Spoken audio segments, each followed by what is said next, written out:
Welcome to Truth Quest.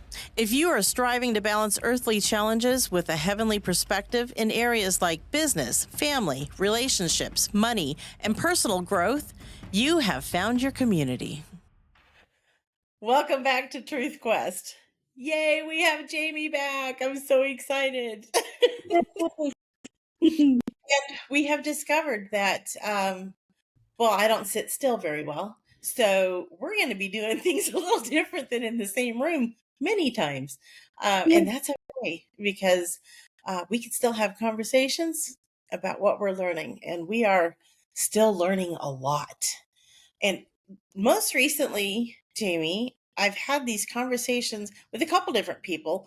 And it always seems to go around money. Mm. And I mean, we could do a whole year on money. I mean, you and I have had many conversations, right? And I think Jesus talked about it a lot because it's a huge deal for us here on earth. Yeah. You know, we live in a world where everybody is set on acquiring as much as they can. They want to get rich quick. They want to hoard all the things. They want to amass a fortune, buy the next shiny thing. Or in my case, get on the next shiny plane because I love it. But I do need money to travel. But yeah, not so much about the things. And you? I am about the things. I'm getting better.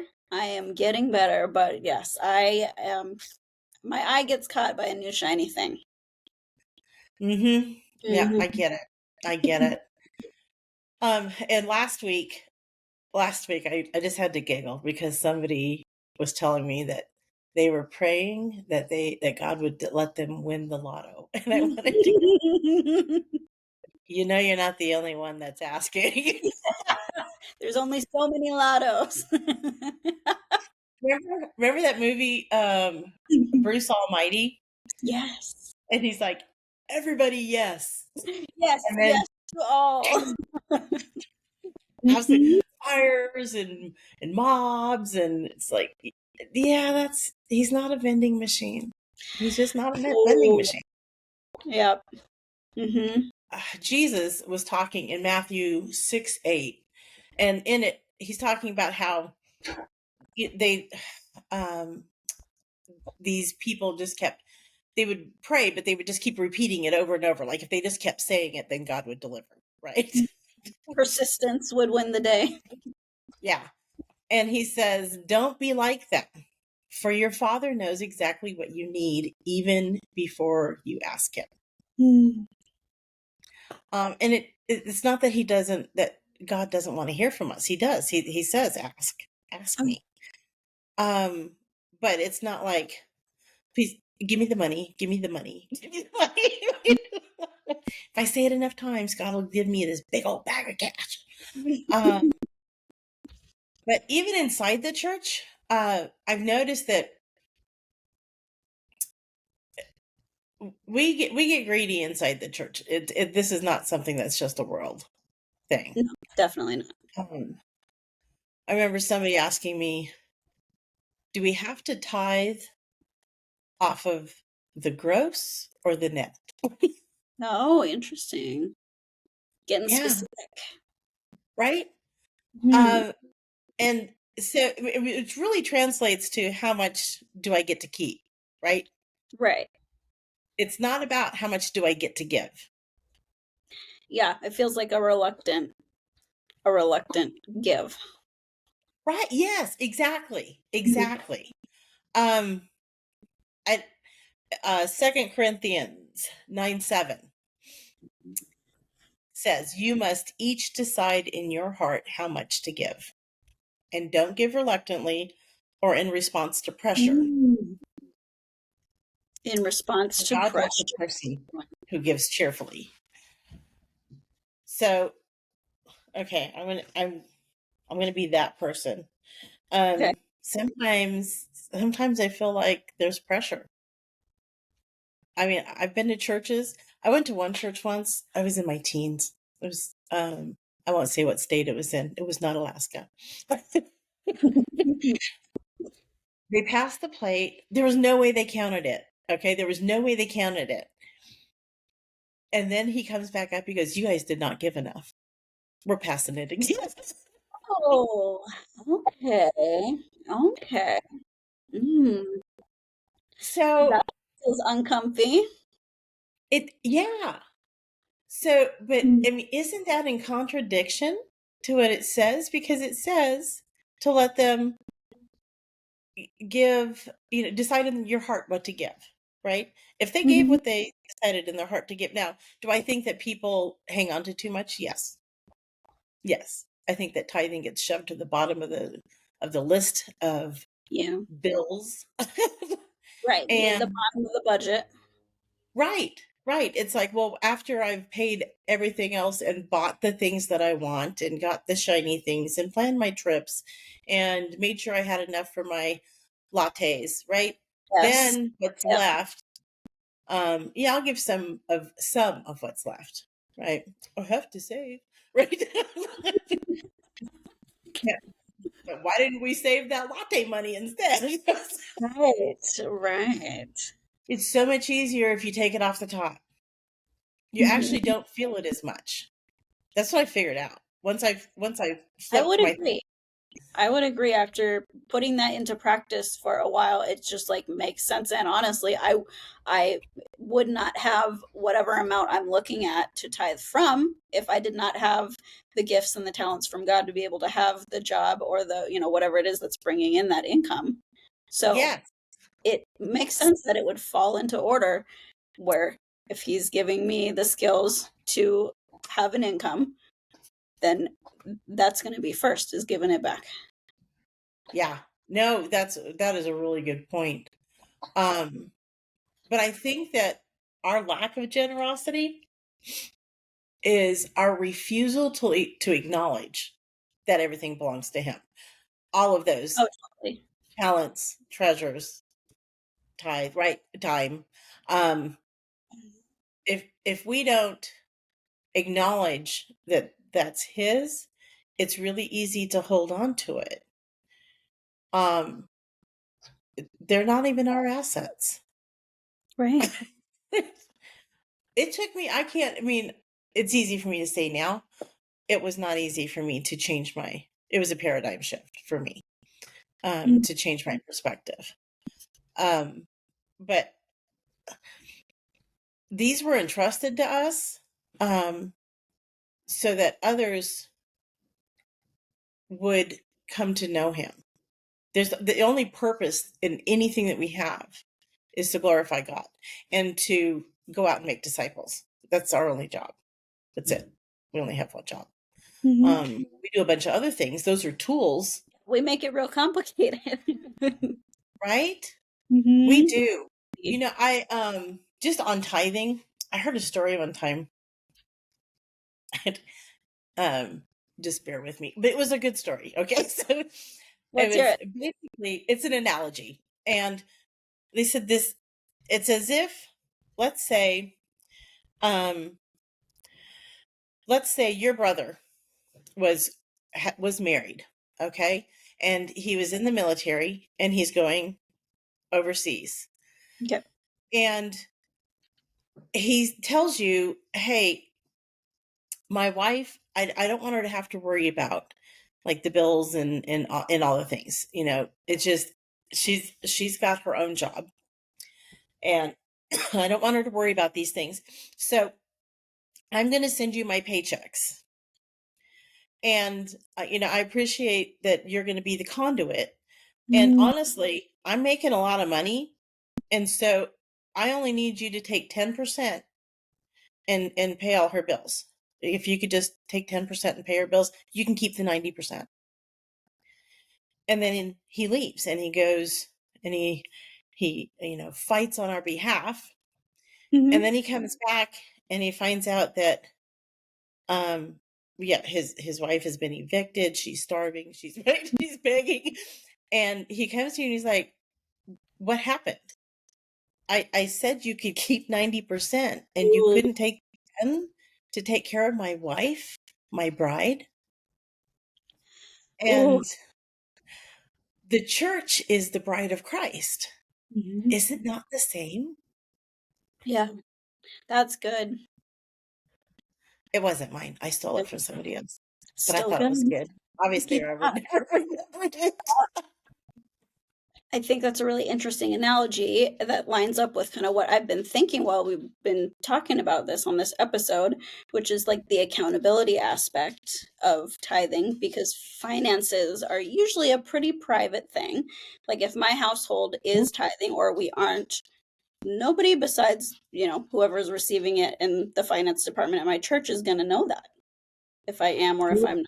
So the accountability, like I like that your analogy had to do with the accountability of it in a way. That's right. You could be a greedy little giver. A secret greedy giver. Right? Then you can be like a Pharisee and stand on the corner and pray really loud, like you're given.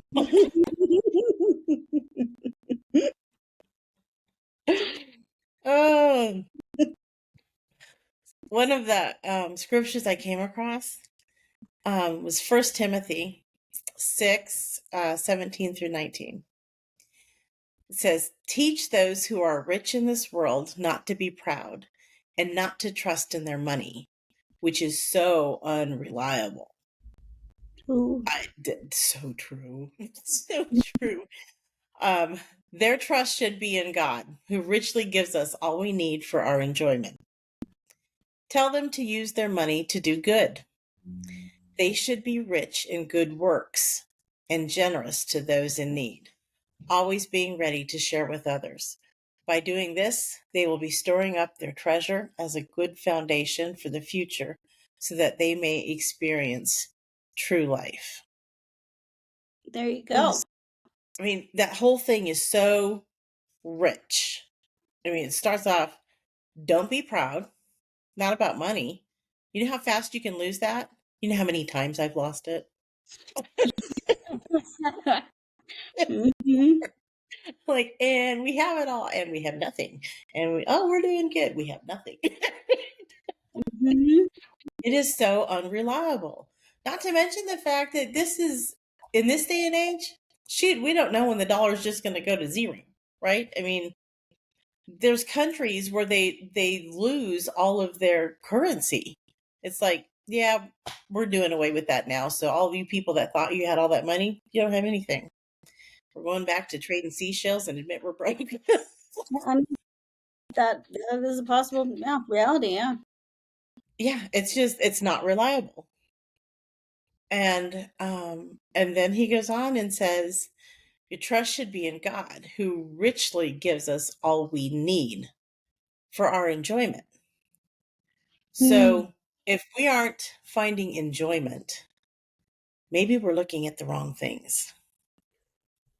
Yeah, that's true because you can have all the money and wealth in the world and be miserable. Yeah, I know people like that. Yes. Mm-hmm. Too many. I've been that person. You know what? Yeah. Now that you Like mention.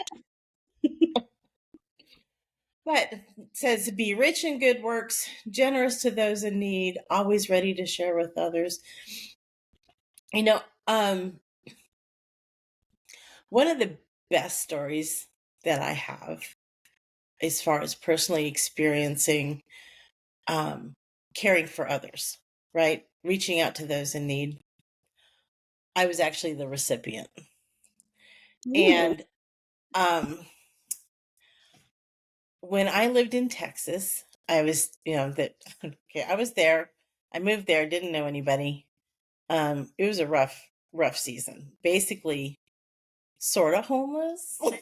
It's a Mm. long story, but I was basically homeless. Lied my way into a house, forced my way into a job. I was a single mom with two kids, and I was pregnant Mm. in a state I know nobody. Um, You were and trying to so, live. yeah, I really was. And I didn't trust anybody. I mean, I did not trust. If you were nice to me, I figured you wanted something. Mm. And I was suspicious. So Um, but at the same time, I still had a generous heart. And so Thanksgiving came around, and I'm getting big and pregnant at this point because Scotty was born in January. And um, Thanksgiving comes around, and when I lived in Alaska, I mean, this tends to be kind of an Alaskan thing because so many people are relocated up there, and so they don't have family. So come Thanksgiving time, Mhm. everybody's dinner table has a whole bunch of extra family, right? Mhm. Because we just embrace everybody. They're like, "Oh, you don't have a family here? Come on over." Yeah. Well, I'm We in do. Texas, and I hear about these people that don't have family, and I'm like, "Oh, well, come to my house for Thanksgiving. I'm off that night, right?" I It's very invited all cool. of them, and it was about a week and a half before Thanksgiving, maybe just only a week. And I realized tips were down because I was a waitress and Mm. bartender. Tips were down, and I I didn't have enough money to get a Thanksgiving dinner. I did the envelope system before Dave Ramsey ever came out with the envelope system. Because I would take my tips, and and I would put them in the envelopes, and this is how much you need for electric, this is how much I need for rent, this is how much right, and the leftover went to food. And it was just I didn't make enough money. It was November. I guess that was just an off season for waitressing. So um but okay, I was in a bad space. I wasn't really talking to God, but um I, I showed him anyway. But I knew I needed to talk to him. I needed to pray to get this. So I thought, okay, we're two or more are gathered. So if I go meet with somebody, have them pray. So I'm not talking to him. I didn't say that this was really brilliant. Okay. But I did. I went to the Crisis Pregnancy Center, which is where I found out I was pregnant. Mm. Okay. And I had met this beautiful woman named Janice. And so I went there, and she was there. And she's so funny because I walk in the door and she's like, "Oh, do you need maternity clothes? Do you need a baby seat? Do you need," they have all these things that they'll just give you. And I was super, super proud. Super like, Mhm. bad pride. And I went, "Oh, no, no, you save those for someone who needs it. I take care of my own." And I know. Then she's like, "Well, then why are you here?" It's a fair question. I know, I know. So I told her, "I need somebody to pray with me because it says where two or more are gathered, there he will be also." There's like an energy that happens, right? So I said, "I just need you to pray with me because I need to come up with Thanksgiving dinner, enough money to buy Thanksgiving dinner, to feed all these people that don't have any family." So she's like, "Okay." So we pray. And I go and I start doing all my shifts. And every night I do my shift and I count my money, and there's no extra. It's like just enough because I know how much I'm going to make each night. So I'm getting a little nervous, but I got down to, it was like 3 days. I was working 3 days. And the first night, I'm like, okay, it's got to happen in the next 3 days. I do that first night, and I don't. Matter of fact, it was low. And so Mm. the next day, like, okay, I've only got tonight and tomorrow night. So I'm going to have some big nights. I was just sure of it. I was claiming it in Jesus' name. It was going to be amazing because I prayed. Mhm. 'Cause you And asked. I know, I know. And so as I'm getting ready for work, there's a knock at the door, and Jacob and Luke went and answered the door. And I could hear Jacob grilling somebody because that's what he does. He's like, "Who are you? I don't know you. How do you know I'm on?" Right?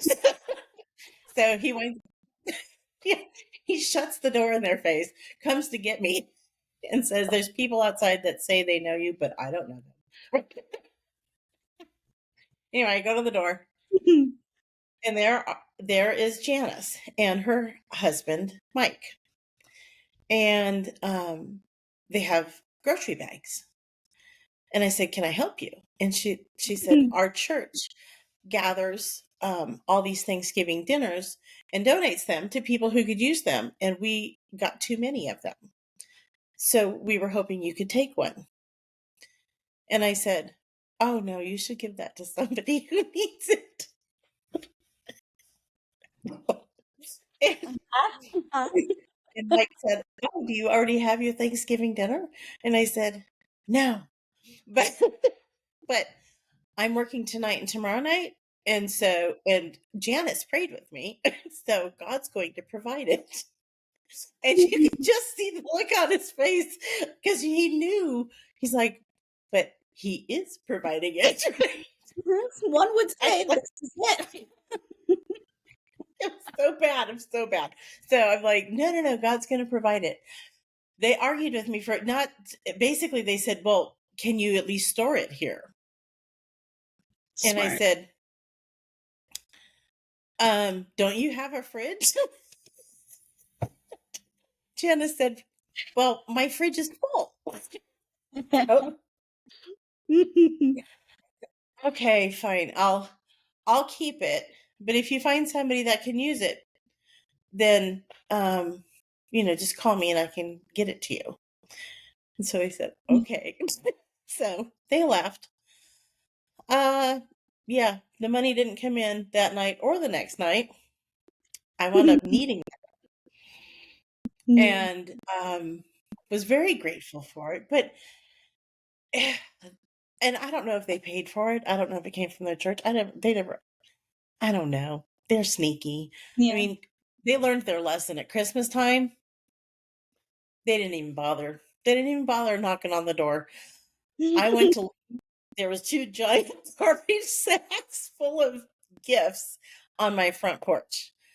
And being the suspicious one that I am, I took them in the bedroom. I unwrapped every single one of them to make sure there wasn't something weird. I'm I was not a nice person. I was so suspicious. To this day, and this is what, 32 years? Now, these people are now my Texas parents. My Mhm. children call them Pop and Grandma or I love Granny, that. and they still won't admit it. Ah. So, I know it was them. I know it was. But that was them using their money to do good, doing good works, right? I think that, where it says that they're storing up their treasure as a good foundation for the future. Mm. Man, Pop and Janice have to have an amazing foundation because I'm not the only one they did that for. I mean, I'm the only one they adopted. Just I'm so special. And I love, I'm just thinking of the verse that we referenced earlier that said like he knows what you need before you ask for it. You went in asking for prayer for money to buy the meal, and he was like, I just know you need the meal. Here's the meal. We'll just skip we'll skip the middle Yeah, and just go right to what I right, know you're needing. right. But even more than that, I mean, yes, I know you need the meal. We'll skip you having to even shop. I didn't have to go shopping. It was just all there. Um, here's the meal, but on top of that, he said, "You're alone. You need family. Hmm. So I'm not just going to give you a meal. I'm going to give you some parents. Yeah, I'm gonna give you They're some. going to love on you and love on your children." And right, I mean, he provided so much more through them That's so than true. I ever knew or recognized that I needed. And I love that. I am greatly blessed.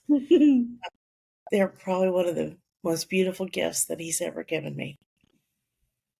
But and you know, their actions, um, and Fred's actions. I mean, my husband. He is all about, "Here I come to save the day," right? What needs to be fixed? And And Mhm. he has taught our sons to do the same thing.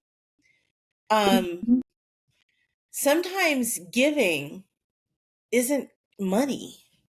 Right. Sometimes giving is serving and serving and serving. I mean, I don't know if you remember when the boys would be in high school, which is about the time that you met them, Mhm. um, at least the youngest, but they used to, high school and college age, if we got a snow day, it was like snow day, tow day. Yes, I do remember. Yeah. Mhm. And they would have their trucks. And as soon as they knew it was a snow day, they would load up in their trucks, throw all the straps in the back, the tow straps, and they were going out. And it was a game. How many people could they help? Who got to help the most people? I love it. Oh man, I love it. What if everybody had that heart every day, not just on a snow day? Yeah. Man. Yeah, that's giving. I think that giving is so much more than just the cash, but I think that you have to learn to be disciplined with the money, and then it becomes easier to be disciplined in the other areas,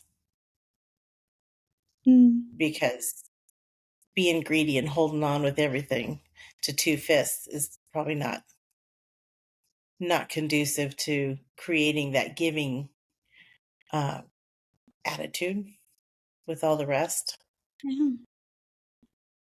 Yeah. Anyway, that's my 2 cents worth on God. We probably need to wrap it up. We'll do another one. We'll do another one. There's more. Let's There's so do much another. more to talk about with money. Mhm.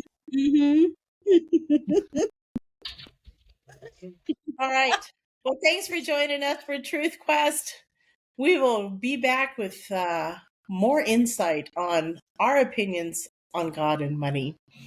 Until then, just go out and sprinkle a little grace, even if a little's all you got. Have a great day, guys.